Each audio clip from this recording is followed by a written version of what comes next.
ഞങ്ങളുടെ അടുത്ത ബന്ധുവല്ലേ.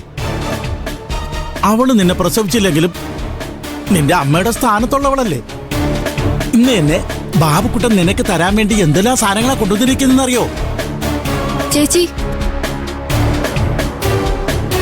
കല്ലു, നീ പോയി ബാലമാമയോ ആകാശേട്ടനെ വിളിക്ക്. കണ്ടില്ലേ നിന്റെ അച്ഛൻ, ഇയാൾക്ക് ഞാൻ ബാബുക്കുട്ടനെ അങ്ങോട്ട് ഇറങ്ങിച്ചെന്ന് സ്വീകരിക്കണമെന്ന്. എന്താ അച്ഛാ ഇത്? ഇത് ഞാറാണ്ട വീടൊന്നുമല്ലോ ചേച്ചി ഇങ്ങനെ ഭരിക്കാൻ. അച്ഛൻ ഇവിടെ കേറി വരാൻ നാണം ഇല്ലാതെ പോയല്ലോ. ഒന്നും വേണ്ട, അച്ഛൻ്റെ അടുത്ത് ചേച്ചിയുടെ കല്യാണം നടത്തി കൊടുക്കാനൊന്നും പറഞ്ഞിട്ടില്ലല്ലോ. ചേച്ചി നാണം കെടുത്താതെങ്കിലും ഒന്ന് പെരുമാറിക്കൂടെ? അച്ഛൻ ഇങ്ങോട്ട് വന്നേ. നീ എന്നെ പെരുമാറ്റം പഠിപ്പിക്കൊന്നും വേണ്ട. ഇത് ആയിരപ്പറ വീടാ, ഇവളുടെ അമ്മാവന്റെ വീട്, സമ്മതിച്ചു.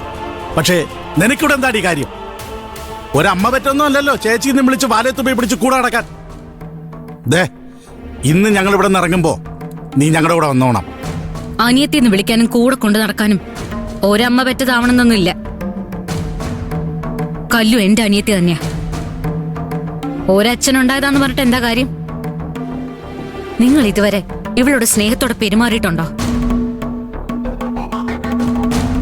കല്ലു, നീ പോയി ബാലമാമയെ വിളിച്ചോണ്ടോ. ഈ ശല്യം ഇവിടുന്ന് നേരെ ചൊവ്വ ഇറങ്ങിപ്പോകുന്നു തോന്നില്ല. ബാബുക്കുട്ടനെ സ്വീകരിക്കണം പോലും.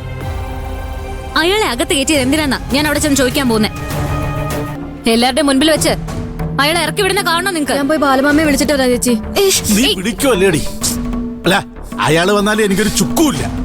പക്ഷേ ഇനി നീ ഈ വീട്ടിൽ നിൽക്കുന്നത് എനിക്കൊന്ന് കാണണം. ഞാൻ വരുന്നില്ല. എന്തിനാ? ചേച്ചിയെ കിട്ടാത്തോണ്ട് എന്നെ പിടിച്ച് ബാബുക്കുട്ടന് കൊടുക്കാനാണോ? കൊടുക്കൊടി.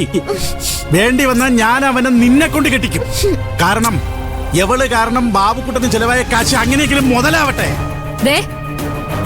തന്തേ തല്ലിയോളെ